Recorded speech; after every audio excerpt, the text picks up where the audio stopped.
एक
काम की बात सुनो मन,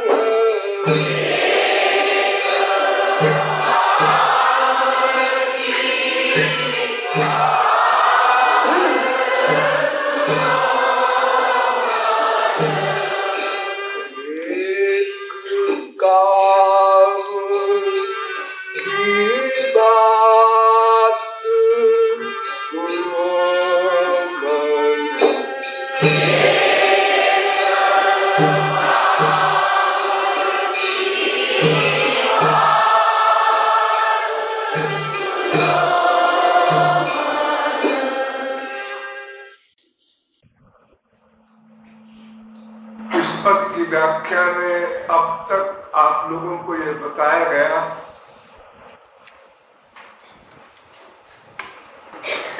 कि हमारे यहाँ शास्त्रों में ऐसा भी कहा गया है कि समस्त कामनाओं को छोड़ दो तो अपने लक्ष्य को प्राप्त कर लोगे। और ये भी कहा गया कि भगवान की उपासना करो तभी अपने लक्ष्य को प्राप्त कर सकोगे। इस विषय में बड़ा गंभीर विवेचन हुआ। 7-8 दिन तक हम लोगों ने बड़ा प्रयत्न किया, मंथन किया,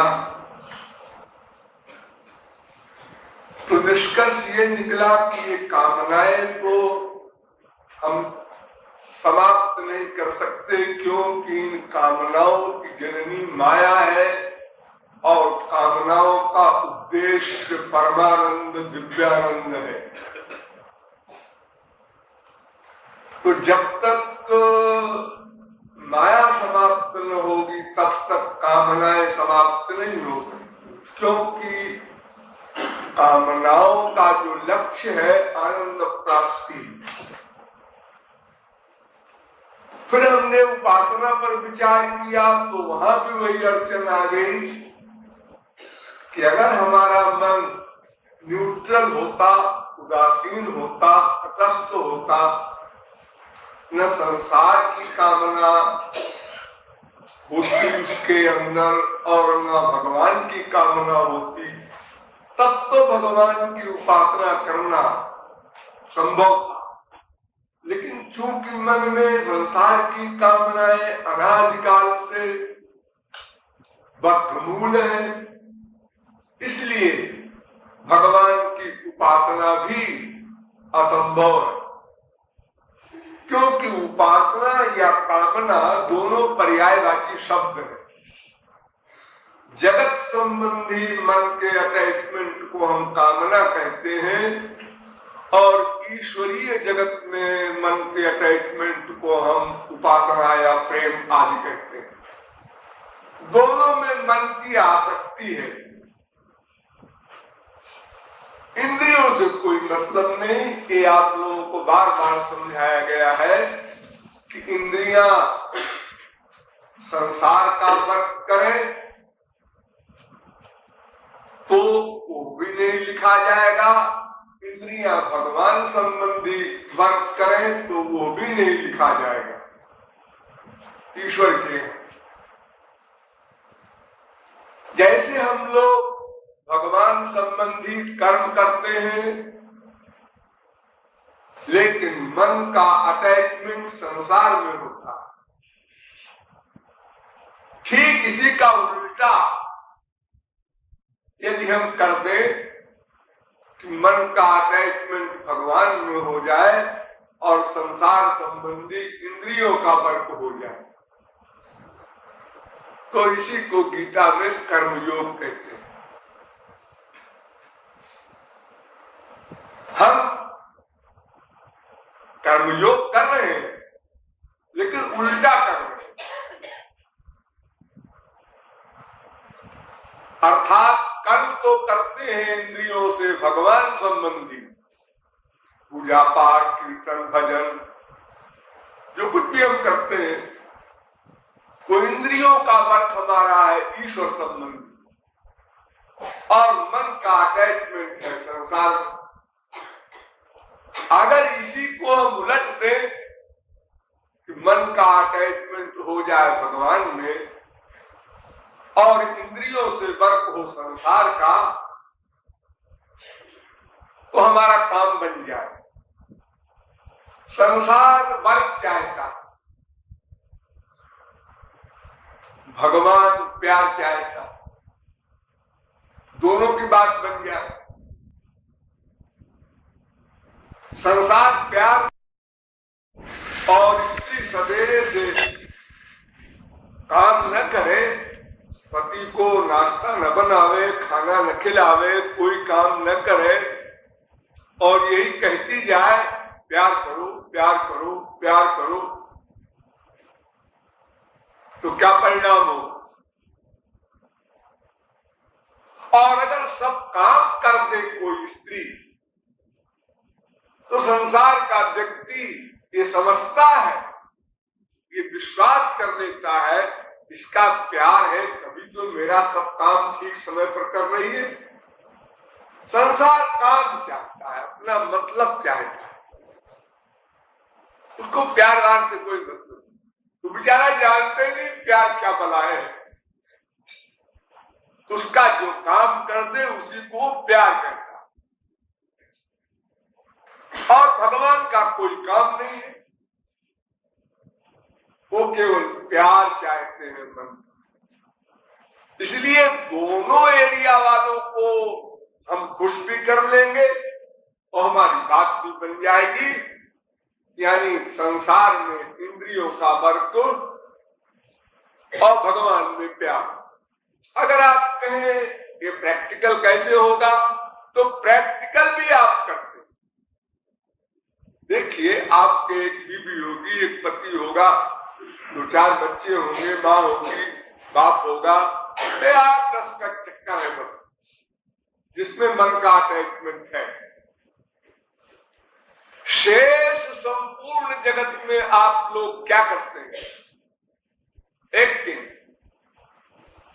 इंद्रियों का वर्क, मन का अटैचमेंट नहीं है। आइए इस रास्ते, जिनको नाश्ता लाओ भाई, अरे बड़ा अच्छा हुआ आप आ गए, बहुत याद कर रहे थे आपने टेलीग्राम नहीं दिया, हम स्टेशन पर आ जाते। इत्यादि जितनी बातें हम लोग करते हैं एक्टिंग की, बाहर खूब करते हैं, बड़ा प्रयास है, बड़े एक्सपर्ट है इस मामले में हम लोग। सारा जीवन और किया क्या हमने? यही 420 तो सीखी, दूसरे को धोखा देना।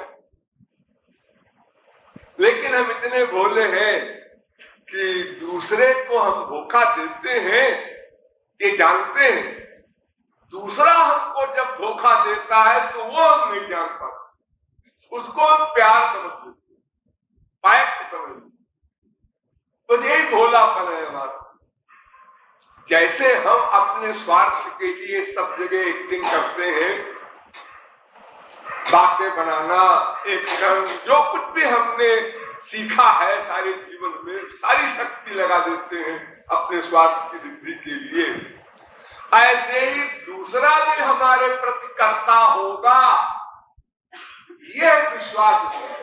अगर ये विश्वास हो जाए तो वैराग्य हो जाए, फिर अटैचमेंट न रह जाए। तो देखो ये 4-6 में सारा हमारा मामला बिगड़ा हुआ है। बहुतों के बाप मर गए हैं, उनकी माँ भी मर गई है, काली मियाँ बीबी, तो 4 बच्चे हैं, बस इतनी दुनिया है, इन्हीं में अटैचमेंट है। बाकी सब जगह हम इंद्रियों का वर्क कर रहे हैं, फिजिकल, एक्टिंग, अभिनय, एटिकेट जिसे आप लोग कहते हैं, सभ्यता माने बनावट माने 420। तो हम इन 4-6 में भी 420 करना अगर सीख लें तो हमारा मन खाली हो जाए। 420 करना आवश्यक है। आप कहेंगे साहब पड़ोसी से या रिश्तेदारों से या किसी से हम 420 न करें, ये बनावट न करें, तो फिर हम अपना पेट भी नहीं पाल सकते, हम दुनिया में जीवित नहीं रह सकते, इसलिए वो जरूरी है। मैं कब कहता हूं जरूरी नहीं। यही एक्टिंग आप संसार में भी कर लीजिए, जहां अटैचमेंट है वहां भी यही एक्टिंग कीजिए। अगर बेटा चिपटने आता है तो तुम भी चिपटा लो, प्यार न करो, एक्टिंग करो। वो प्यार करता है, करने दो, अल्पज्ञ है, तुम न करो, लेकिन प्यार की एक्टिंग कर दो तो भोला भाला बच्चा समझ लेगा पापा बहुत प्यार करते हैं, हमको चिपटा लिया था, हमको टॉफी दिया था इत्यादि। अरे जिसकी इच्छा पूर्ति कर दो बस, वो परिभाषा समझ लेगा कि बड़ा प्यार है। कोई भीतर घुस कर नहीं देख सकता, केवल उसकी इच्छा पूर्ति कर दीजिए, बस वो पक्का प्रमाण हो गया ये हमसे प्यार करता है, ये मेरा है, वहां ममत्व हो जाएगा। तो थोड़े से में जो हमारे मन का उलझाव है, इसको हटा देना ये कोई बहुत बड़ी बात तो नहीं है, क्योंकि पहले ये नहीं था, ये सब आपने बनाया। जब आप पैदा हुए थे तो किसी में अटैचमेंट आपका नहीं था, आप मां को भी नहीं पहचानते, मां मर गई तो आप रोए नहीं थे, हंस रहे थे। जब आपको धीरे धीरे बताया गया, समझाया गया, जबरदस्ती पाठ पढ़ाया गया और अटैचमेंट आपने किया चिंतन कर करके, तब मां के मरने पर आप रोने लगे, बाप के मरने पर आप रोने लगे, उसके पहले नहीं। ये तो हमारा ही बनाया हुआ संसार, ये मिथ्या। शंकराचार्य ने कहा ये संसार मिथ्या है जो सामने दिख रहा है, ये संसार मिथ्या नहीं है, ये तो भगवान का बनाया हुआ है। सत्य भगवान का बनाया हुआ संसार सत्य है, इसमें कुछ भी मिथ्या नहीं। हम जो संसार बनाते हैं अपने मन से वो मिथ्या है। एक स्त्री खड़ी है, उसको तमाम लोगों ने देखा, एक ने देखा बड़े प्यार से, ये मेरी मम्मी है कितनी अच्छी है, एक ने देखा ये मेरी बहन है कितनी अच्छी है, एक ने देखा ये मेरी बीवी है, एक ने देखा ये मेरी बिटिया है, एक ने देखा, उसने कहा ये हमको नहीं मिल पा रही है, हमारी शत्रु है। ये सब जो हम लोग अपनी अपनी मन की भावना से उस स्त्री में अलग अलग भावना बना रहे हैं, ये हमारा बनाया हुआ संसार मिथ्या है, धोखा है, ये परिवर्तनशील है। लेकिन वो स्त्री नाम की जो चीज है, शरीरधारी जो जीवात्मा है, वो मिथ्या नहीं है, वो तो है, वो भगवान ने बनाया है। उसको देखकर एक को सुख मिले, एक को दुख मिले,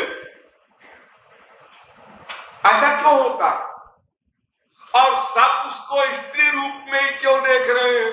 अगर मन की बनाई हुई स्त्री होती हो तो कोई उसको भैंस दिखती, कोई हाथी दिखता, कोई घोड़ा दिखता, अरे सबका मन अलग अलग बनाता, सबको वही स्त्री दिख रही है, उसी प्रकार की दिख रही है। लेकिन मन ने हमारे जो भावना बनाया है उस स्त्री में, वो अलग अलग लोगों ने बनाया है, वो अपनी गढ़ी हुई है। तो अपनी गढ़ी हुई जो भावना है यानी संसार है, ये मिथ्या है, इसको मिटा देना, स्त्री को नहीं मार देना है, संसार को समाप्त नहीं करना है। ये जो बाहर का संसार है ये भगवान का है, ये तुम समाप्त नहीं कर सकते। ये प्रलय भी भगवान कर देते हैं, बड़े रुआब में आके तो फिर सृष्टि करना पड़ता है उनको, ये समाप्त नहीं हो सकता, क्योंकि जीव नित्य है, माया नित्य है, भगवान नित्य है। तीन कंबाइंड होकर के संसार बना है। इस संसार में तीन चीजें हैं, एक तो माया, जो पृथ्वी देखते हैं, जल देखते हैं, तेज, वायु, आकाश, जो मटेरियल मैटर आप देख रहे हैं, ये माया का स्वरूप है। आपका स्वयं शरीर ही देख लो और आगे मत जाओ, आपके शरीर में तीनों है, आपका शरीर माया का, आप जीव, और आप जिसमें बैठे हैं जो आपका धारक है, प्रेरक है, शक्तिदाता है और कर्मों को नोट करने वाला है, तो भगवान। तो तीन का मिक्सचर जिसका नाम जगत, जिसमें मिथ्या क्या है? शंकराचार्य से कुछ पूछे, तुम्हारा ब्रह्म इसमें व्याप्त है? हाँ, वेद कहता है तत्सृष्ट्वा तदेवानुप्राविशत्, भगवान ने संसार ये प्रकट किया और उसी में घुस गया। अब कैसे घुस गया? जैसे तिल में तेल घुसता है, जैसे दूध में घी घुसा रहता है, यानी परमाणु परमाणु में व्याप्त हो गया भगवान। और तुम्हारा भगवान सत्य है, हाँ, ब्रह्म सत्यम, तो संसार में क्या कैसे हो गए? सब भगवान सर्वव्यापक है और जीव भी भगवान तुम मानते हो। अगर तुम माया को नहीं भी मानते, चलो हम एक क्षण को मान भी ले, तो जीव और ब्रह्म के मिक्सचर का नाम संसार है, तो मिथ्या कहां हुआ? क्या मिथ्या है? अब तुमको जब ब्रह्म ज्ञान हो जाता है, एक आचार्य महाप्रभु चरण हुए हैं शंकराचार्य के संप्रदाय में, बहुत बड़े अद्वैती विद्वान, उन्होंने कहा भाई ये बात हम शंकराचार्य की नहीं मानते कि मन का बनाया हुआ संसार है। क्यों?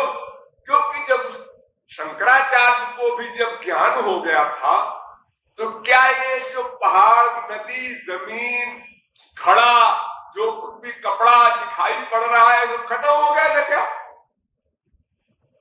वो रोटी खाते थे तब भी, वो भी कपड़ा पहनते थे, भगवा वस्त्र, कमंडल लेके घूमते थे। ये सब सामान जो संसार का है, ये तब भी तो हो रहता है ब्रह्म ज्ञान होने पर। मन का बनाया हुआ होता अगर, तो ब्रह्म ज्ञान होने पर खत्म हो जाता। और फिर अगर मन का बनाया हुआ कोई सामान हो, तो सब उसको अलग अलग ढंग से देखेंगे, सब एक ही रूप में नहीं देख सकते, क्योंकि सबकी विचारधारा, सबका मन अपना अपना अलग है। किसी के मन में आया तो सामने घोड़ा बना लिया, किसी ने हाथी बना लिया, किसी ने ऊंट बना लिया, किसी ने कुछ बना लिया। एक ही चीज को एक ही जगह पर अनेक चीजें दिखाई पड़नी चाहिए सबके मन के अनुसार, लेकिन ऐसा नहीं हुआ। जहां नदी है वहां सबको नदी ही दिखाई पड़ रही है, जहां पहाड़ है सबको पहाड़ ही दिखाई पड़ रहा है, और ब्रह्म ज्ञान होने के बाद भी वो पहाड़ बना हुआ है, उड़ा नहीं कहीं आकाश। तो ये हमारे मन का बनाया हुआ संसार ही मिथ्या है और यही गड़बड़ किए। इसी मन को जो 10-20 में हम आसक्त हैं, उनमें हम जो ममता किए हैं, क्यों? इसलिए कि हम समझते हैं कि उनसे हमारा सुख मिल जाएगा। बस इतनी सी बात। इनसे हमको सुख मिल जाएगा, आनंद मिल जाएगा, प्रेम मिल जाएगा, कुछ कर लो। लेकिन तुमसे भी तो ये लोग आशा कर रहे हैं। हाँ, कर रहे हैं। तुम दे सकते हो इनको आनंद, प्रेम? जी मैं भिखारी हूं, मैं क्या दूंगा? तो वैसे ये भी भिखारी है, तुम्हें क्या देंगे?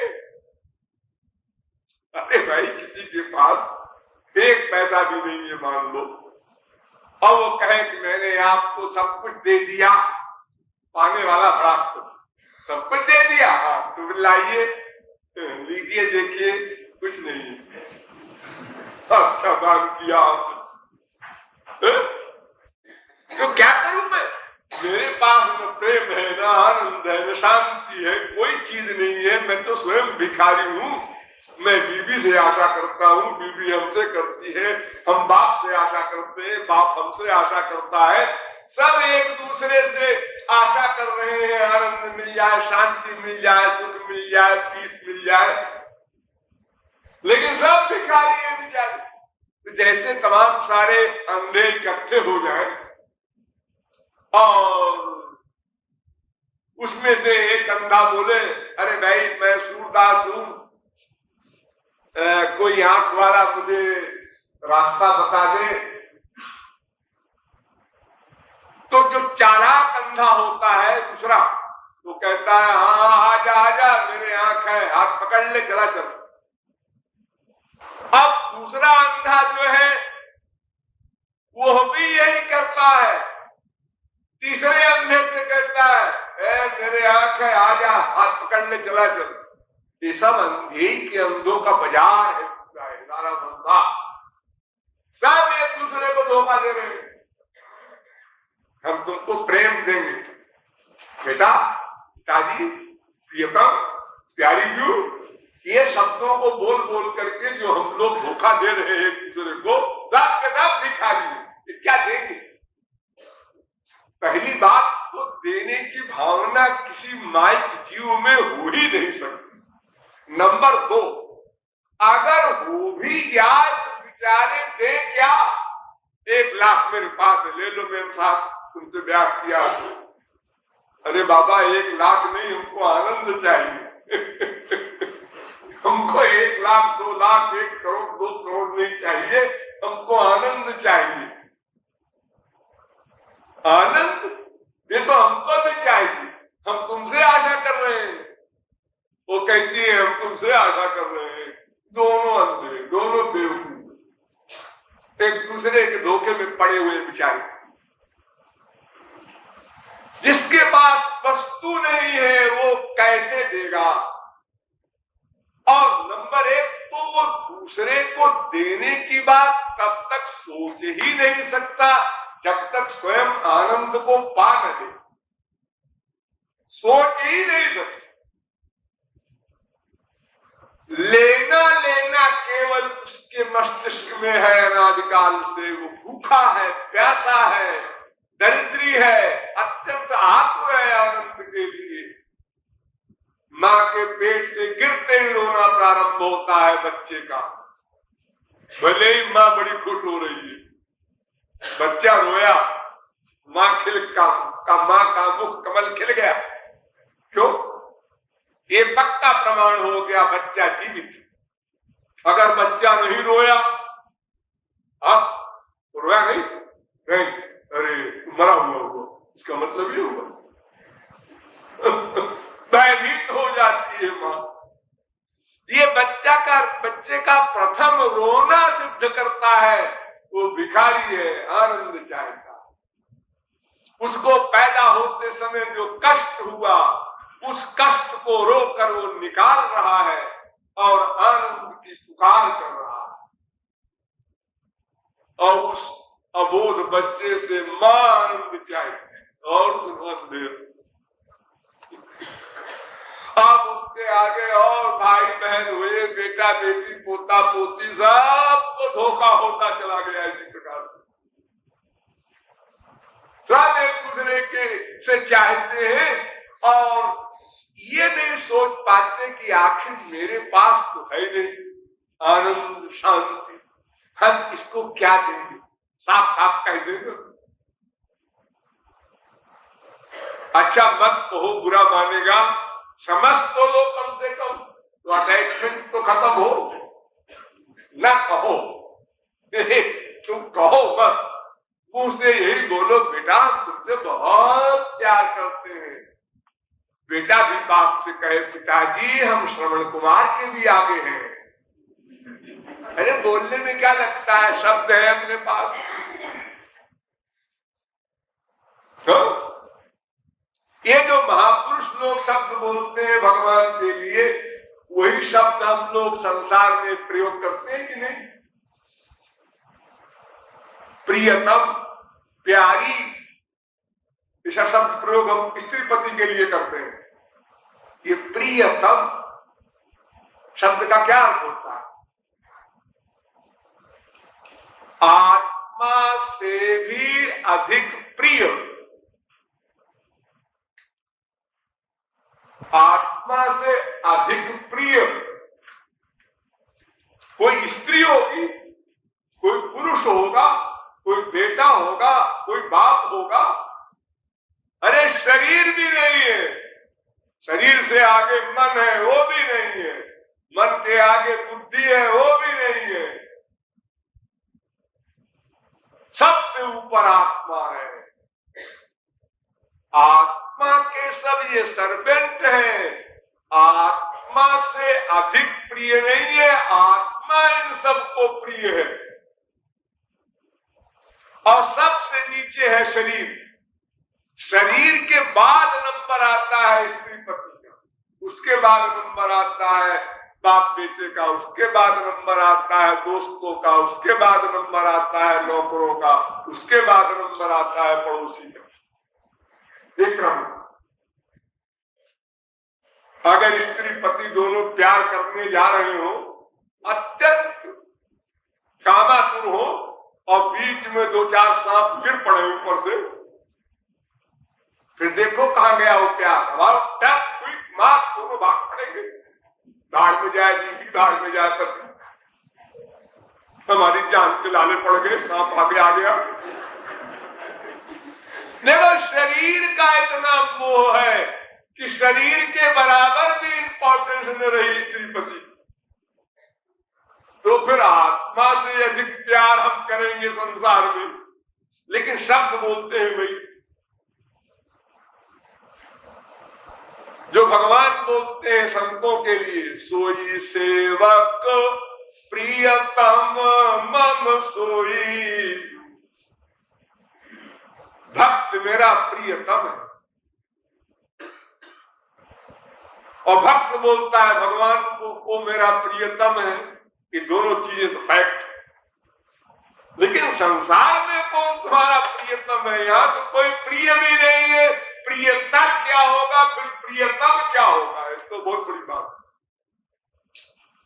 यहां तो तुम प्रिय हो, बस मैं आत्मा, सब कुछ आत्मा के लिए है प्रिय, आत्मा के लिए प्रिय है, आत्मा लक्ष्य है, उसके लिए सब साधन है। तो संसार में जो 10 जगह पर एक्टिंग करते हैं, प्यार करते हैं और जगह एक्टिंग करते हैं, इसी 2, 4, 6, 10 जगह में हम कर्म करना सीख ले फिजिकल, तो कोई नाराज भी नहीं होगा। अरे और खुश होंगे लोग, क्योंकि जहां प्यार होता है वहां कर्म गड़बड़ हो जाता है। ध्यान दीजिए इस पॉइंट पर। जहां प्यार अधिक होगा वहां ज्ञान गड़बड़ होगा, जहां ज्ञान गड़बड़ होगा वहां क्रिया गड़बड़ होगी। ये लिंक है। बुद्धि लगाओ, बुद्धि लगाओ। संसार हो चाहे परमार्थ हो, कहीं हो, जहां आपका प्यार या अटैचमेंट बढ़ जाएगा वहां बुद्धि का वर्क ढीला पड़ जाएगा, मंदा हो जाएगा, ज्ञान का लय हो जाता है ना प्यार में। और जो बुद्धि का, ज्ञान का जब विकास कम हो गया तो वर्क आपका गलत होने लगेगा। जैसे गधे की अकल से समझो, एक बच्चा रो रहा, मां का अटैचमेंट है, चट उठाया, गोद में लिया, अस्तर उसके मुंह में डाल दिया, चुप हो जा, चुप हो जा। वो रो क्यों रहा था? उसको बदहजमी हो गई और आप दूध पिलाए दे रही हो उन पर। लेकिन अगर डॉक्टर हो, नर्स हो, उसको मालूम है कि 3 घंटे पहले इसको हमने डोज दिया है और ये 3 घंटे अभी हुए नहीं, आधा घंटे ही हुए हैं, रोने लगा है, तो ये भूख के मारे नहीं रो रहा है, कोई और बात। इसलिए हम इसके इस रोने पर पिघलेंगे नहीं कि दूध पिला दे। देखो प्यार नहीं है तो ड्यूटी ठीक कर रही है नर्स, और जहां प्यार है वहां गड़बड़ हो रहा। डॉक्टर ने रोका मिठाई नहीं खाना,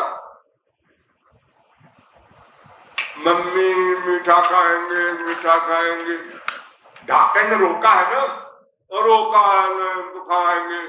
अच्छा ले खा ले, पापा से न बताओ।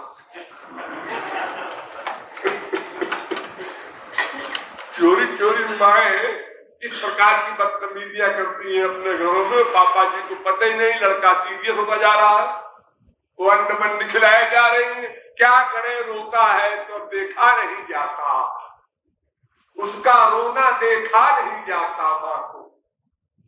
तो जहां अटैचमेंट होगा वहां कर्तव्य पालन हमारा ठीक ठीक नहीं हो सकता संसार में। और अगर हम अटैचमेंट न करें तो ठीक ठीक ड्यूटी करेंगे। जैसे एक डॉक्टर है, 4 मरीज है, उनका कहीं अटैचमेंट चारों में नहीं है और चारों को जो बीमारी है उसके अनुसार हम दवा देंगे, बिल्कुल ठीक, न किसी की पार्शियलिटी न किसी का विरोध। और जहां अटैचमेंट होगा या विरोध होगा वहां कर्तव्य पालन में गड़बड़ हो जाए। तो अगर आप ये कहें कि जी हम अपने माँ बाप, बेटा, भाई बहन सबसे प्यार करना बंद कर दें, भगवान से ही प्यार करें, तो फिर भला बताओ ये सब संसार कैसे चलेगा? संसार प्यार से नहीं चलता, व्यवहार से चलता। उनका काम कर दो तब संसार चलता है, प्यार करने से काम नहीं चलता। जिसको जो सामान चाहिए, जिसको जो सेवा चाहिए, जो काम चाहिए, वो काम कर दो। एक कहे कि हमारे देश में गांव के गवार भी बोलते हैं, काम प्यारा है, चाम प्यारा नहीं होता। चाम माने चमड़ा, शरीर, सबको अपना काम चाहिए, उसका काम कर दो बस, खुश। और सिद्ध भी कर लिया उसने कि हाँ बहुत प्यार है इसके। ये लड़का बिल्कुल काम नहीं करता हमारा, बिल्कुल प्यार नहीं है इसका। ये लड़का अधिक काम करता, इसका बहुत प्यार है। हर काम को सोचना पड़ेगा, ये निश्चय करना पड़ेगा। और जब फैक्ट दूसरा, वो चालाक लड़का है, वो चंठ है, इसलिए वो बाप को बेवकूफ बनाने के लिए बार बार दौड़ दौड़ के काम करता है कि इनसे बहुत बड़ा लाभ लेना है हमको। और भोला भाला लड़का जो है उसमें चालाकी नहीं है, इसलिए वो अधिक एक्टिंग नहीं करता है। बाप समझता है कि उसका प्यार नहीं है और चंट चालाक को समझता है बड़ा प्यार है। बड़े बड़े धुरंधर काबिल लोगों की बात मैं कर रहा हूं, सब धोखे में रहते हैं। संसार काम चाहता है, काम कर दो, उसका ड्यूटी करो। हम तुमको छोड़ कहते हैं तुम बीवी छोड़ दो, पति छोड़ दो, बेटा छोड़ दो, बाप छोड़ दो, लेकिन मन का अटैचमेंट ये अलग चीज है, ये प्राइवेट चीज है। हम एक्टिंग करें, कोई उसको एक्टिंग समझ कैसे सकता?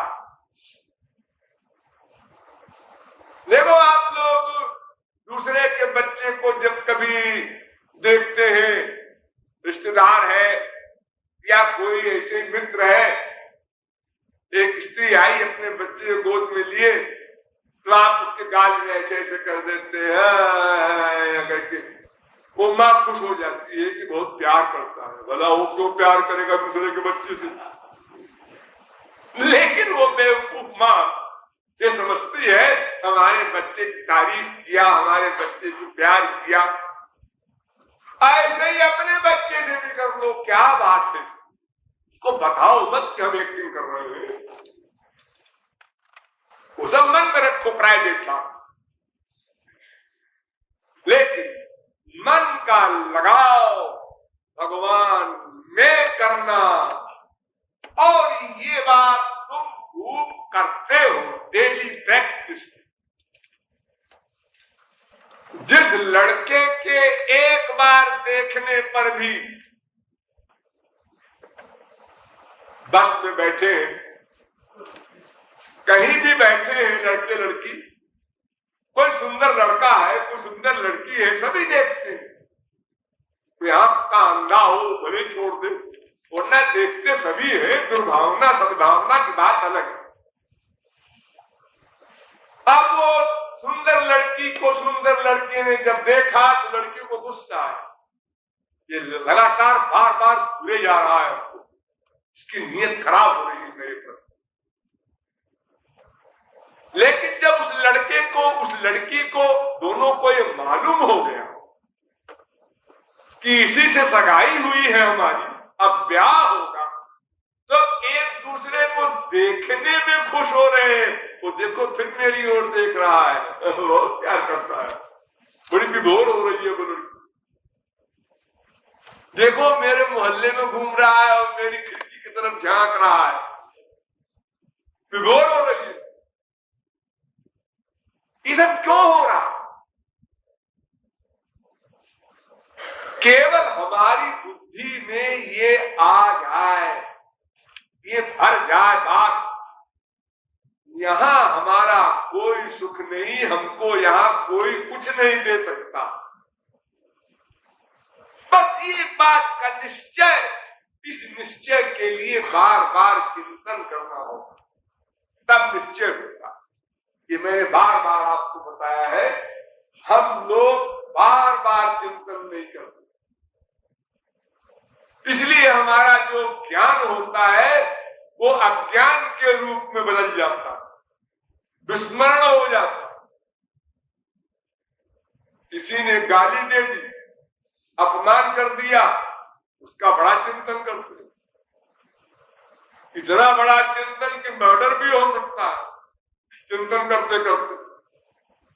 और जो चिंतन करना चाहिए उसके लिए कहते हैं हमारे पास समय नहीं।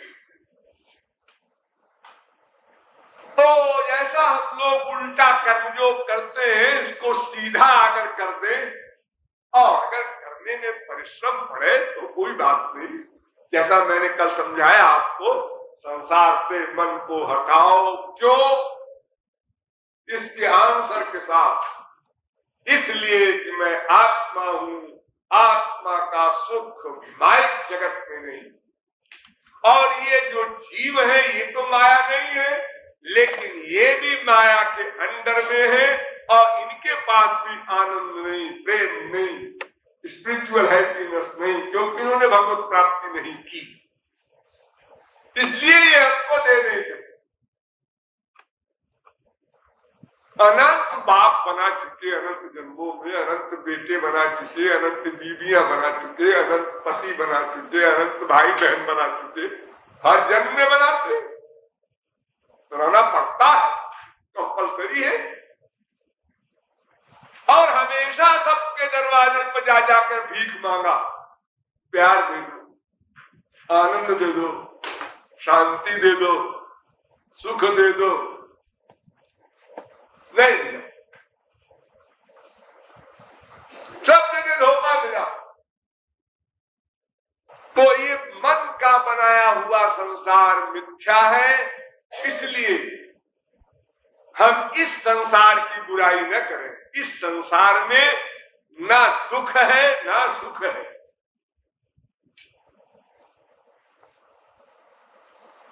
तस्मात् दुखात्मकम नास्ति नैव किंचित सुखात्मकम। शास्त्र कहते हैं संसार में दुख भी नहीं है और सुख भी नहीं है, यहां कुछ नहीं है। ये तो शरीर चलाने की एक जगह है और इसमें अगर कहीं सुख है तो वो भगवान में है, वो इसी संसार में है, यहां तक कि तुम उसी के अंदर बैठे हो। एक सूफी फकीर ने कहा कि काबा मानने वाले मुसलमानों, जानते हो काबा किसने बनवाया है और कब बनवाया है?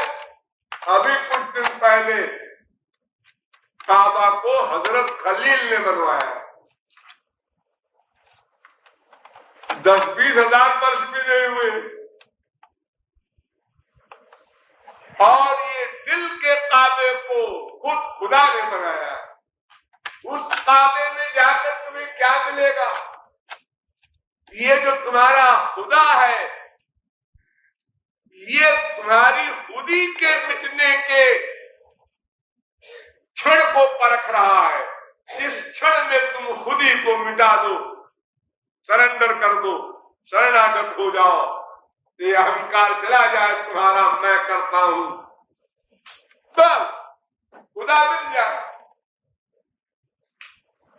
गड़बड़ सब कुछ अंदर और अच्छाई भी सब कुछ अंदर, यानी मन ही गड़बड़ कर रहा है और उसी मन, जिस आत्मा में मन रहता है, उसी आत्मा का निवास परमात्मा में है, वही वो भी रहता है। आनंद सिंधु भी तुलसीदास ने इसीलिए कहा कि आनंद सिंधु मध्य तव वासा, अबिनु जाने कातमरसी पियासा। अरे भाई, आनंद के समुद्र के पास नहीं है तू, आनंद के समुद्र के बीच में है। या आत्मनिष्ठत, परमात्मा में रहती है आत्मा और आत्मा में रहता है मन, कहीं ढूंढना जाना नहीं है। लाभ नहीं ले रहे हो, इसलिए कि तुम्हारे मन का अटैचमेंट जगत में है। क्यों? तुम्हारी बुद्धि ने ये निश्चय किया है कि मैं शरीर हूं, इसलिए इंद्रियों के सुख से मैं सुखी हो जाऊंगा। ये मेरी इंद्रियां हैं। जब बीवी का पेट भरता है तो मेरा पेट नहीं भरता, संसार जानता है। बीवी ने खा लिया, पेट भर गया। अब पति कहे तुमने खा लिया? हाँ, तो चलो कोई बात नहीं, हमने भी मानो खा लिया। ऐसे कैसे हमने खा लिया? हमको तो भूख लगेगी। बीवी का पेट अलग है, हमारा अलग है, अलग अलग बातें हैं। तो इंद्रियों का सुख अलग है, आत्मा का सुख अलग है। इंद्रियों के सुख के सामान के देने से आत्मा कैसे सुखी होगा? और जो सामान हम दे रहे हैं इंद्रियों को, उससे जो मन को सुख मिल रहा है, उस सुख के बाद मन को दुख अधिक मिलता।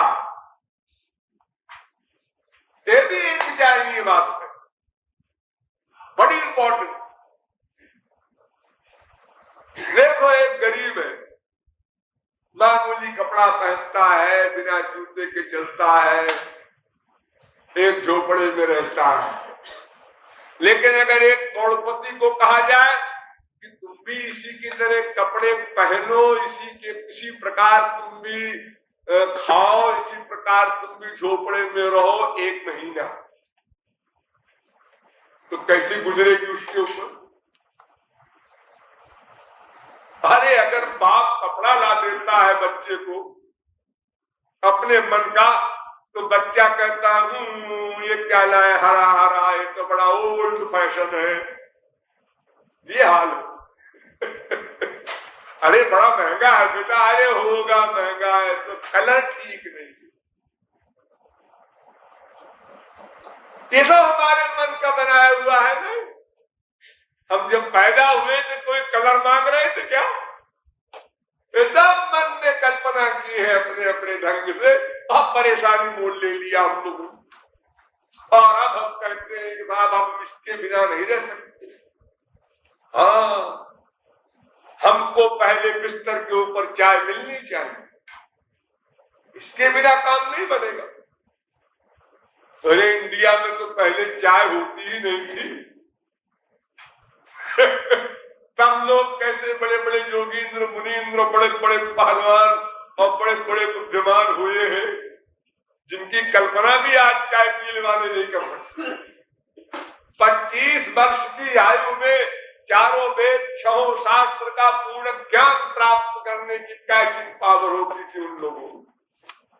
और आज 25 साल में एक सब्जेक्ट में एमए खाली करते हैं आप। बस एक सब्जेक्ट, वो भी 40% आ गया तो भी एमए हो गए, 33% आ गया तो भी एमए हो गए, 60% आ गया तो क्या बात है, फर्स्ट डिवीजन है, बड़े विभोर। अभी 40% आपको नहीं याद है, सब 60% नंबर आया है और आप मास्टर हो गए। ये क्या बढ़िया डिग्री बनाई, कैसे मास्टर हो गए आप? अभी तो आप विद्यार्थी भी नहीं है।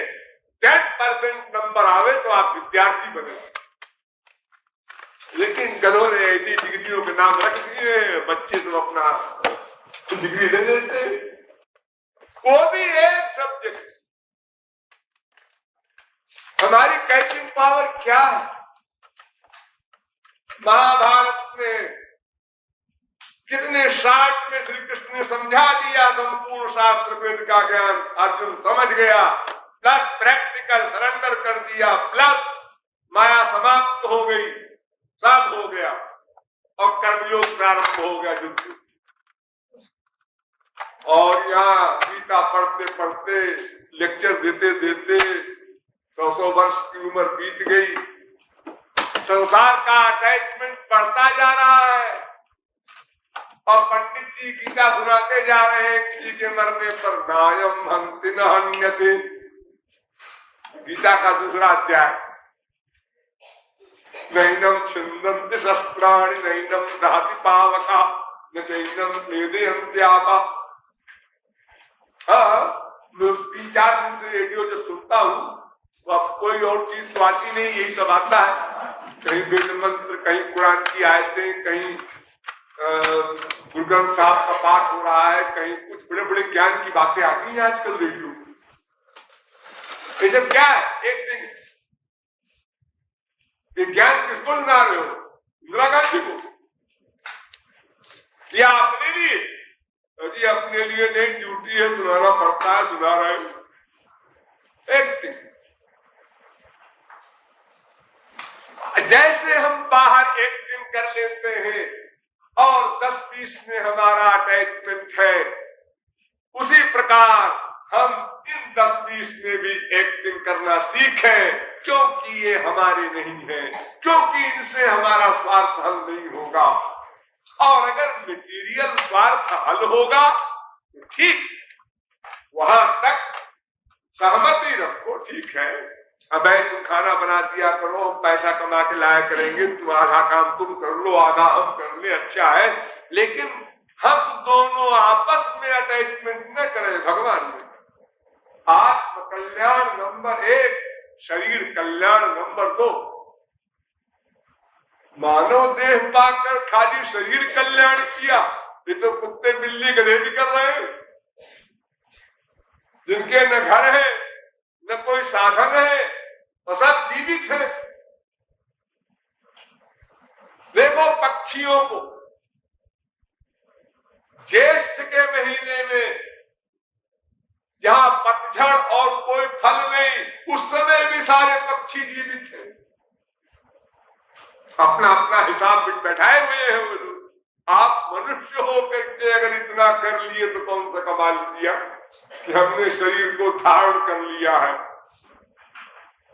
फिर भी सदा बीमार बने रहते हैं, क्योंकि जैसा पदार्थ भगवान ने बनाया है उसको बिगाड़ के हम खाना चाहते हैं, अपनी बुद्धि लगाते हैं।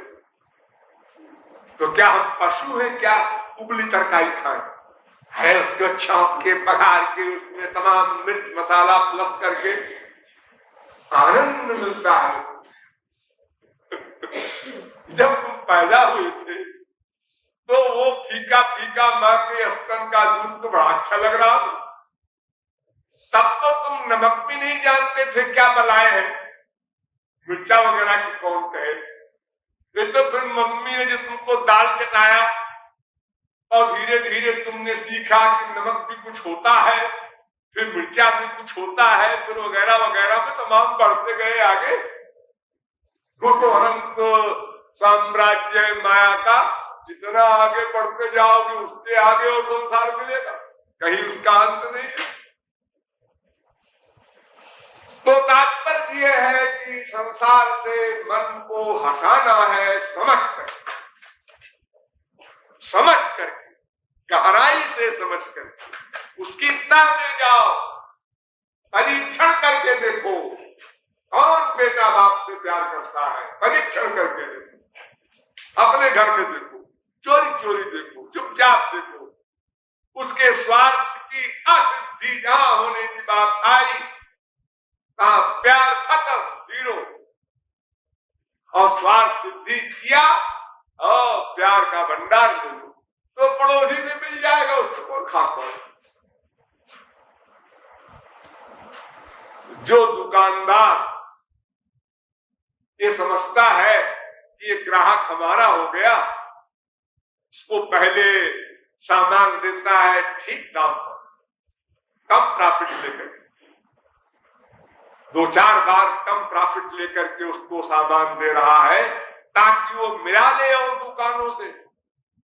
हाँ, ये दुकानदार बढ़िया है, अब हो गया उसके अंदर से। अब इसके बाद मनमाना दाम लगाते जाओ और वो आंख मूंद के पैसा फेंकता जाएगा, क्योंकि उसको विश्वास हो। तो हमको सब कुछ आता है संसार में, हम बड़े एक्सपर्ट हैं, इतने ज्ञान की आवश्यकता ही नहीं है, इससे कम में भी काम चल जाएगा। केवल इतने से ज्ञान में काम चल जाएगा कि हम आत्मा है, हमारा स्वार्थ माइक वस्तु या मायाधीन व्यक्ति से हल नहीं हो सकता। बस एक सेंटेंस, शरीर चलाने की जहां तक बात है ठीक है, वो व्यवहार जगत है, तो तुम निभाओ और क्रिया इंद्रियों का वर्ग 8 घंटे 10 घंटे 12 घंटे एक आदमी काम करता, दुकानदार सबसे पहले जाकर दुकान खोलता है, रात को 12 बजे घर लौटता है, तो बीवी बच्चों से प्यार कितनी देर करता है।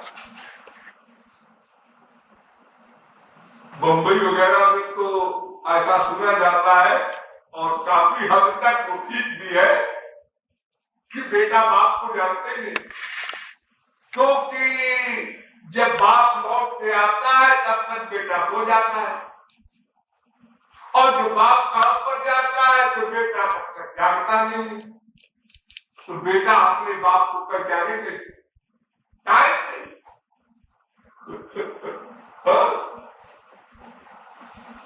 तो मन को संसार से हटाकर क्यों की समझ कर और श्याम सुंदर में लगाना, राधा कृष्ण में लगाना, गुरु में लगाना, ये प्रैक्टिस करनी होगी। हटाना लगाना, हटाना लगाना, हटाना लगाना,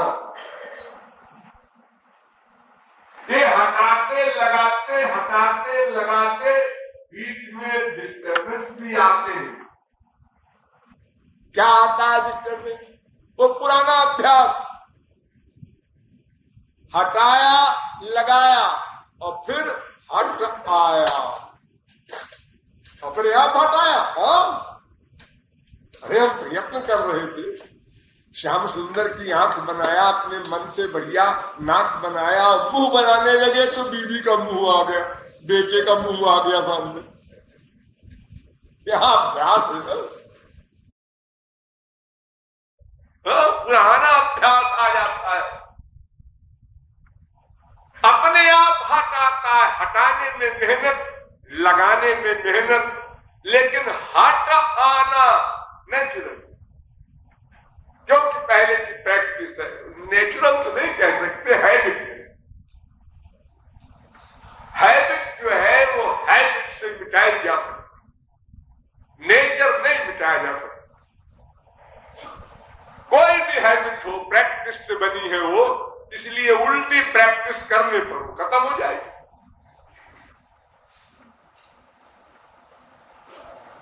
जैसी प्रैक्टिस कर लो, बहुत से बच्चे बाएं हाथ से लिखते हैं, बड़ी सुंदर राइटिंग है, लेकिन अगर बहुत दाहिने हाथ से लिखो तो लिख ही नहीं सकते। जो दाहिने हाथ से लिखने वाले उनसे कहो बाएं से लिखो तो बैठा बैठा लिखेंगे, लिख नहीं पाएगा। अपना अपना अभ्यास। देखो नेट कितने सारे काम करता है, आश्चर्यजनक। आप लोग जो नहीं कर सकते, अभ्यास कर दिया। तो अगर हटाने लगाने से मन हट आवे तो इससे घबराना नहीं है। मैंने बार बार आपको हिदायत की है कि अबोध अवस्था में जब आप थे 6 महीने के, और जब आप उठना बैठना चलना सीख रहे थे, इतने अबोध थे, तब भी आपने हिम्मत नहीं हारी। 1000 बार चोट खाने पर भी आपने फिर उठने की चेष्टा की, प्रैक्टिस किया, फिर खड़े होने की प्रैक्टिस किया, फिर चलने की प्रैक्टिस किया, गिरे, रोए, चिल्लाए, फिर खड़े हुए। संसार में देखो, एक व्यापारी व्यापार करता है, 1 लाख कमा लिया, अब 1 लाख का 2 लाख करे, घाटा हो गया, 50,000 पे आ गए। फिर आगे बढ़े, 3 लाख हो गया, शाबाश, फिर घाटा हो गया, आगे 25,000 को। लेकिन वो हिम्मत नहीं हारता जब तक जीवित रहता है। कितने साहस का काम है। 1000 बार वही बात होने पर भी फिर वही हम सर देते हैं। 1000 बार आपको बाप का, माँ का, बेटे का, स्त्री का, पति के स्वार्थ का अनुभव होता है, और फिर आप वहीं जाकर के अटैच हो जाते हैं। और संसार में लोग कहते हैं कि अंधे को 1 बार भी ठेह लग जाए, अगर बिलार को 1 बार गरम गरम दूध कहीं मिल गया पीने को, तो छाछ को भी फूंक फूंक के पीती है। कहावत ये है। और आप मनुष्य हैं, बड़े बुद्धिमान हैं, दिन में 1000 बार ठोकर खाने के बाद फिर वही सर देते हैं।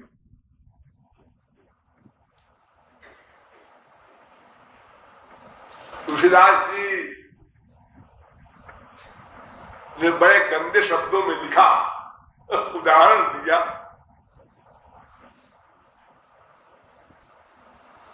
कि ये जो मूर्ख मन है कितना बेहया है। जो युवती अनुभवती प्रसव अति दारुण दुख उपजे, अपुनि विसारि सो शूल ताहि पुनि पुनि खलपति भजे, मेरो मन हरिजू हठ न तजे। बार बार दुख का अनुभव, स्वार्थ का नंगा नृत्य ये देख कर भी और हम निश्चय नहीं कर पाते। थोड़ी देर का तो निश्चय होता जरूर है, थोड़ी देर का सब मतलब के, लेकिन मतलब के नहीं है, सब हमारे फिर आ गए वरना अगर एक बार निश्चय हो जाए तो बातें खत्म हो जाए। अपने भ्रम का निवारण नहीं कर पा रहा है, इसलिए हमको उसकी तह तक जाना होगा कि इन विचारों का कोई दोष नहीं। जैसे हम स्वार्थी हैं ऐसे ये भी है, जैसे हम भिखारी हैं ऐसे ये भी है। न स्त्री की गलती है, न पति की है, न बेटे की है, न बाप की है, न पड़ोसी की है, गलती किसी की नहीं है। ये हमारा भ्रम है, उसकी गलती है। हमारी बुद्धि का जो भ्रम है वो सब गड़बड़ कर रहा है। ये सब तो नेचुरल हो रहा है जो कुछ हो रहा है। जब तक जीव को आनंद नहीं मिलेगा तब तक वो सारे बुद्धि का तिकड़म लगाएगा संसार पाने के, क्योंकि बुद्धि में डिसीजन है कि संसार में सुख मिलेगा। इस निश्चय को बदलना है पहले हमको कि हमारी आत्मा का सुख परमात्मा में है, परमात्मा के नाम में है, उनके रूप में है, उनके गुण में है, उनकी लीला में है, उनके धाम में है, उनके संत में है। बस इतने एरिया में ही हमको मन को ले जाना है।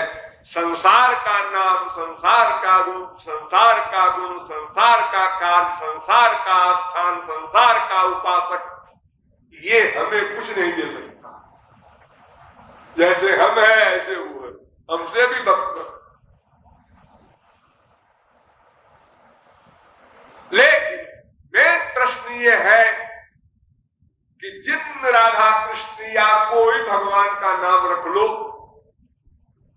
हम उपासना करने चलते हैं यानी मन लगाने चलते हैं। संसार से हटाना बड़ा मुश्किल काम नहीं है, क्योंकि ये बात जो हम समझा रहे हैं वो हम लोग समझते हैं। थोड़ा याद दिला दिया महाराज जी ने और कोई नई बात नहीं की, सब पता है हमको, भुक्त भोगी है, रोज अनुभव करते हैं। संसार से हटाना हम जानते हैं, अरे रोज हटाते हैं, जानने की बात कौन कहे।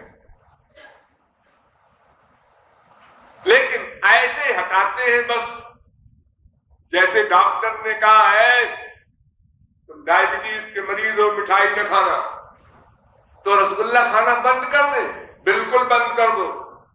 ठीक है, अब पेड़ा खा रहा है, बर्फी खा रहा, तुमने फिर मिठाई खाई, डॉक्टर साहब हमने तो रसगुल्ला के लिए पूछा था, आपने कहा रसगुल्ला नहीं खाना। अरे बेवकूफ, जिस चीज में चीनी पड़ी हो कोई मिठाई हो, वो सब एक सी होती है। हमारी स्त्री खराब है, हमारा पति खराब है, हमारा बेटा खराब है, हमारा बाप खराब है, ये मत सोचो। कोई खराब और आप नहीं, सब बेचारे भूखे नंगे हैं, आनंद के प्यासे हैं। अपने सुख के लिए जैसे तुम दीवाने हो वैसे वो भी। गुस्सा क्यों करते हो किसी के ऊपर? गुस्सा करो तो गुस्सा के ऊपर गुस्सा करो। क्रोधा क्रोधे कथन नुते, हमारे शास्त्र कहते हैं क्रोध करना है तो क्रोध पर क्रोध करो। लोगों पर क्रोध क्यों करते हो? किसी का दोष नहीं है, दोष तो अपनी बुद्धि का है। अन्यथा इसी जगत में जब हम मायातीत हो जाते हैं, महापुरुष हो जाते हैं, तो हम रहते तुलसीदास रहे, सूरदास रहे, तुलसी नानक सब रहे। अब तो संसार में कोई परेशानी नहीं हो रही, क्योंकि अभी हमने केवल माया को देखा, सुना, सूंघा, रस लिया, स्पर्श किया, सोचा, जाना। और उन लोगों ने इसमें व्याप्त जो ब्रह्म है उसको देखा, उसके शब्द सुने, उसको सूंघा, उसका रस लिया, उसको जाना, उसका अनुभव कर रहे हैं। एक महापुरुष रसगुल्ला खा रहा और एक मायाबद्ध भी खा रहा, दोनों वैसे ही मुंह बना रहे हैं।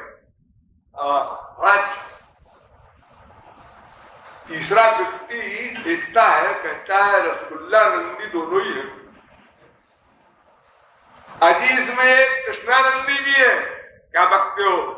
रसगुल्ला खाते समय उसने भी कहा था बड़ा अच्छा है। हाँ बड़ा अच्छा है कहा था, उसको आनंद मिला था, ठीक है, लेकिन रसगुल्ला में व्याप्त ब्रह्मानंद मिला था उसको। और तुमको रसगुल्ला में व्याप्त चीनी का रस मिल रहा, तो उसमें विभोर हो रहे हो। आनंद के भोग में अंतर है, बाहर देखने का अंतर कुछ नहीं। वो अनुभवगम्य विषय है। महापुरुष इसी संसार में रहते और संपूर्ण वस्तुओं का उपभोग करते हैं, लेकिन वो इस संसार में व्याप्त ब्रह्म का उपभोग करते हैं। और मायाबद्ध को अगर भगवान भी सामने खड़ा हो जाए तो अपनी माया का उपभोग करेंगे, भगवान का भोग नहीं पा सकते। इसीलिए जब जनक की सभा में राम खड़े थे तो जागी रही भावना जैसी प्रभु मूर्ति देखी दिन कैसी। भगवान है सामने खड़े, देखा, हाँ देखा, फिर क्या हुआ? अरे क्या हुआ क्या बतावे, मुंडे मुंडे मतिर भिन्ना हुआ। किसी ने देखा इसके 4 सिर है, बड़ा भयानक है ये, बड़ा कुरूप है ये। किसी ने देखा है तो मुझको खाने आ रहा है, राक्षस है। और किसी ने देखा यहां तो कोई खड़ा ही नहीं है, क्या लोग बकबक किए जा रहे हैं। योगिन परम तत्वमय भाषा शांत शुद्ध सम सहज प्रकाशा। कोई है ही नहीं, कोई लड़का खड़े नहीं है यहां, सब शून्य है। शून्यवादी ने शून्य देखा, किसी ने प्रियतम रूप में देखा, किसी ने पुत्र रूप में देखा, किसी ने शत्रु रूप में देखा।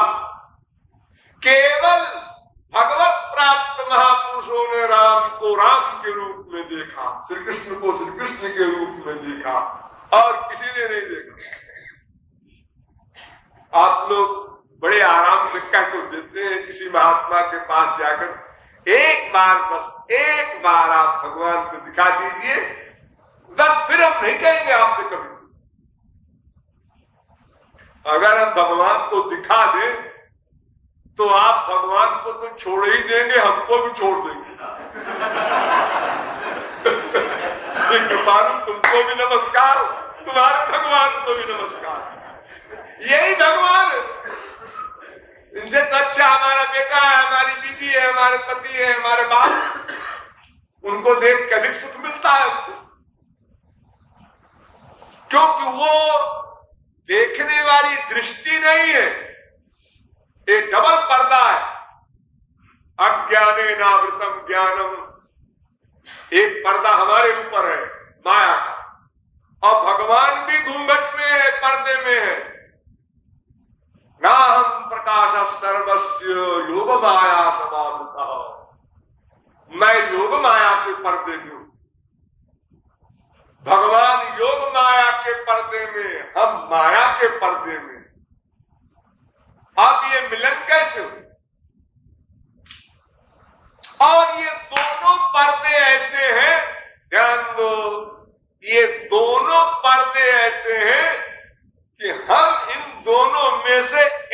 भी नहीं हटा सकते। जो हमारे ऊपर माया का पर्दा है वो भी मायाधीश के हटाने से ही हटेगा, और जो भगवान के ऊपर योग माया का पर्दा बना रखा है उन्होंने, वो भी उन्हीं के हटाने से हटेगा।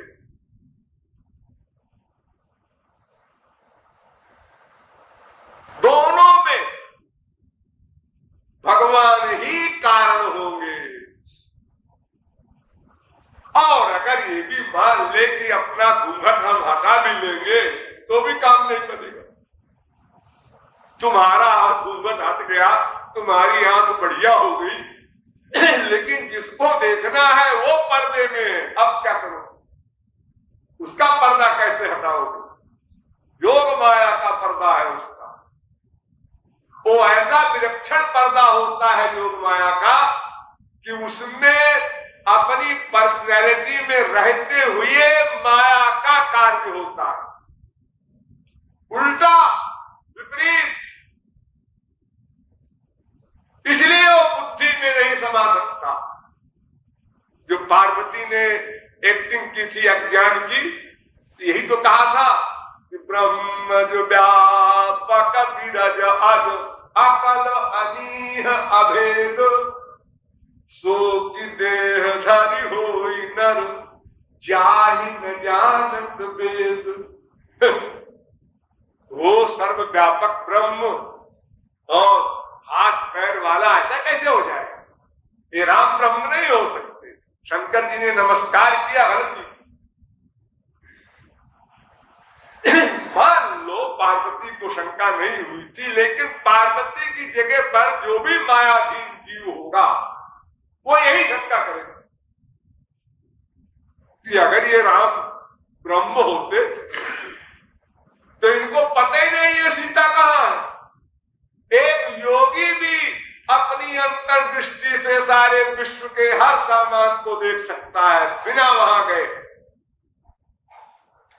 योगी भी। और ये योगीश्वरों के योगीश्वर जो है,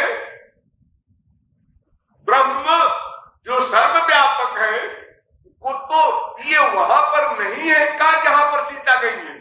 वहां कौन व्यापक है? आखिर जहां पर इनकी श्रीमती गई है, कोई भी उठा के ले गया है, वहां भी तो ये है। और समाना प्रभु व्यापक सर्वत्र समाना, सब जगह 100% व्याप्त है। ऐसा नहीं है कि वृंदावन में 100% है और आगरा में 50% है और मरगढ़ में 20% है, ऐसा नहीं है। फिर भी ये भी मान लो कि नहीं है योगी योगी, तो भी इनको ऐसे नहीं होना चाहिए। किसी मनुष्य को किसी भी हानि में धैर्य रखना चाहिए। धीरज धर्म मित्र नारी, आपत्ति काल परखिए चारी। धैर्य धारण करना चाहिए मनुष्य को, मामूली मनुष्य को भी। ऐसा भी क्या कि स्त्री खो गई तो पेड़ से लताओं से पताओं से पूछ रहे मेरी स्त्री कहाँ है? अपने आप को पहचानना भी भूल गए। ओ हम ब्रूहि सके स्वयं स भगवान आया सको राघव। यहां तक हालत पहुंच गई। सब विपरीत दिखाई पड़ रहा है। सौमित्रे, अरे लक्ष्मण, कहीं पेड़ के नीचे चलो, बहुत तेज सूर्य की किरण तपा रही है मेरे शरीर को। चंडांशुरुजृंभते। लक्ष्मण कहते महाराज रात के 12 बजे है इस समय, पूर्ण चंद्रमा खिला है। चंडांशु कहां है? चंडांशुर्निशिका कथा रघुपते चंद्रोन्मीलति। चंद्रमा है। आप लोगों की स्त्री खो जाए तो क्या ऐसी हालत हो? किसी की नहीं हो सकती। कोई संसार में ऐसा पैदा ही नहीं हुआ है में स्त्री आसक्त हो कि समाधि लग जाए, अपने को भूल जाए, मैं कौन हूं, बताओ भाई कोई तुम लोग, मैं कौन हूं, ऐसे पूछे। हाँ, ट्रेन में कट के मर जाने वाले बहुत से हैं, तो मामूली बातें हैं, लेकिन समाधि हो जाए कि अपने को न पहचाने, ऐसा स्त्री प्रेमी, पति प्रेमी 5 अरब आदमी में एक भी नहीं हो सकता। भगवान जो एक्टिंग करते हैं टॉप की करते हैं, नीचे उसके फिर कोई मुकाबला न कर सके, क्योंकि उनकी परिभाषा है वेद की, न तत्समश्चात् अधिकश्च दृश्यते, न उनके कोई बराबर है न उनसे बड़ा है, तो सब उनके नीचे रहे, ऐसी एक्टिंग करें। एक्टिंग भी करें तो टॉप की करें। स्त्री प्रेम की जो अंतिम सीमा है वो मैंने दिखा दिया, पिता के आज्ञा पालन की जो अंतिम सीमा है वो मैंने दिखा दिया। हर आदर्श में टॉप है, कुछ नहीं। न किसी का वियोग है, अरे वियोग तो उसको हो जिसको संयोग हो। देखो यहां पर दिन रात होता है ना आपके यहां, हाँ, अगर आप सूर्य लोक में जाएंगे तो वहां दिन है कि रात, क्या बोलेंगे आप? सूर्य लोक में दिन है कि रात? दिन है, गलत। क्या रात है वहां? ये भी गलत। फिर वहां न दिन है न रात, दिन तो तब हो जब रात हो।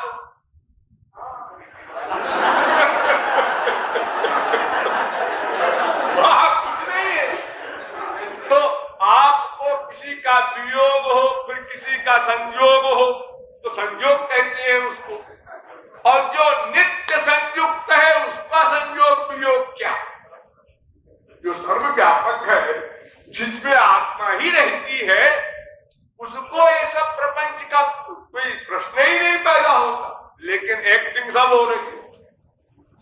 तो भगवान को हम जो देखने के बड़े शौकीन हैं, हमको तो ये मनाना चाहिए कि हे भगवान, न तुम न आपका कोई जन बिना दिव्य दृष्टि दिए हमको मत दिखाना अपना रूप, वरना क्या होगा? सुगम अगम नाना चरित सुनि मुनि मन भ्रम हो।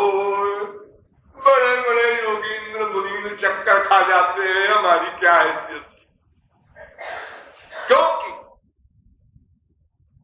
माया की एक्टिंग भी पराकाष्ठा की करते हैं, साधारण भी नहीं, पराकाष्ठा की एक्टिंग। तो उस एक्टिंग को देख कर ही हम जजमेंट देंगे। हमारी बुद्धि तो क्रिया देख कर निर्णय करती है। हम किसी के भीतर थोड़े घुस सकते हैं और फिर भगवान के भीतर कैसे घुसेंगे? बड़े बड़े योगींद्र मुनींद्र भी सब जीवों के बीच में अंदर घुस करके आइडिया नोट कर लेते हैं, लेकिन भगवान के अंदर नहीं घुस सकते वे, उनकी हिम्मत नहीं है वहां तक जाने। अपने क्लास में या अपने क्लास से नीचे जा सकती है कोई भी शक्ति, ऊपर नहीं जा सकती। इसीलिए कहा जाता है नाहं न यूयं यदि तां गतिं विदुर् न वामदेव किमुता परेशुरा। भगवान की गति को केवल भगवान जानते, रसिकों की गति को केवल रसिक जानते। रसिक बिना कौन समझ सके ना। हाँ, शरणागत है कोई जीव तो थोड़ा बहुत समझ में आ जाए, उनकी कृपा से ये सौभाग्य। लेकिन अगर हम ये कहें कि भगवान की एक बात समझ में नहीं आई, अमुक संत की एक बात समझ में नहीं आई, बाकी आ गई, हाँ बड़ा कमाल है कि तुमने बाकी बात समझ लिया। एक ही बात नहीं समझ में आई, बाकी सब आ गई। इसका मतलब यह है कि बिल्कुल तुम उसके पास पहुंच गए हो, बस नेक्स्ट स्टेशन भगवान ही का होगा। अब तुम भगवान बनने वाले हो, क्योंकि की एक ही बात समझ तुम्हारे नहीं आई? सीता का परित्याग क्यों किया, अथवा बाली का वध क्यों किया इस प्रकार से छुप करके, अथवा रास क्यों किया, अथवा चिरहरण क्यों किया, इत्यादि को चार बातें जो तुम्हारे मस्तिष्क में मंडराती हैं, बस इतने नहीं समझे। हाँ, बाकी समझ गए? हाँ, समझ गए। अरे खाक पत्थर समझ गए। सबका बाप है, बेटा कैसे बना, पहले ये तो बताओ, पहले ही ये समझाओ हमको। जो सबका बाप है वो किसी का बेटा कैसे हो सकता? ये सब गलत। दशरथ जी के बेटे हैं, कौशल्या के बेटे हैं, यशोदा के बेटे हैं, वसुदेव के बेटे हैं, सब बकवास। अरे वो ब्रह्मा शंकर के बाप है और उसका कोई बाप नहीं, ऐसा बाप है वो। भगवान की एक बात भी समझ में नहीं आनी चाहिए, संत की एक बात भी समझ में नहीं आनी चाहिए, दोनों का एक लेवल है। लेकिन अगर कोई बात समझ में आ जाए तो इसको भगवत कृपा समझो, गुरु कृपा समझो, अपने अच्छे संस्कार समझो। वरना वेद शास्त्र कहते हैं चुपचाप मान लो, अभी बुद्धि मत लगाओ, जब तुम उस क्लास में पहुंच जाओगे तब समझोगे। अभी तुम्हारे पित्त का रोग है, इसलिए मीठी चीज कड़वी लग रही है। तुम्हारा अनुभव सही है, लेकिन चीज वो मीठी। अपना इलाज कराओ, तुम्हारा पित्त का रोग समाप्त जब होगा ना, तो रसगुल्ला मीठा लगेगा। फिर तुम कहोगे अरे अब समझा, मेरी जमाने गड़बड़ थी, रसगुल्ला गड़बड़ नहीं था। यानी वही आंख है, वही कान है, वही इंद्रियां हैं, लेकिन अधिकारी बनने के पहले हमने राम को देखा और अधिकारी बनने के बाद देखा तो थोड़ा मोड़ा, छोटा मोटा नहीं, अनंत गुना अंतर पाया, अनंत गुना। उसी वस्तु को देखकर इतना आनंद की मूर्छा होगी। एक संत को देखा और देखते ही मूर्छा होगी, आनंद को सहन नहीं कर सका। अगर वास्तविक कोई देखने वाला मिल जाए तो संत छू ले किसी को, चिपटा ले किसी को, तत्काल मूर्छित हो जाएगा। उस आनंद को सह नहीं सकता, शरीर फट जाएगा उसका। अगर अधिकारी कोई हो, थोड़े मोड़े अधिकारी मिल जाते हैं तो उन्हीं को तो कहते हैं बड़ा आनंद मिला दर्शन करके। अरे अभी तो तुम बहुत नीचे हो, अभी मैल धुलेगा, अधिकारी बनोगे, अंतःकरण शुद्ध होगा और वो दिव्य शक्ति मिलेगी, तब उसकी असलियत का रस पाओगे, क्या चीज है वो। अभी तो आइडिया से पकड़ेगा मनुष्य प्रथम कक्षा में, तो भगवान को दिखा दो, तो भगवान का ध्यान करें, ऐसी कल्पना कभी भूल कर न करना। और बिना देखे रूप ध्यान कैसे करें, ये समस्या फिर भी रह ही गई। हाँ, ये कल हल होगी। बोले वृंदावन बिहारी लाल की।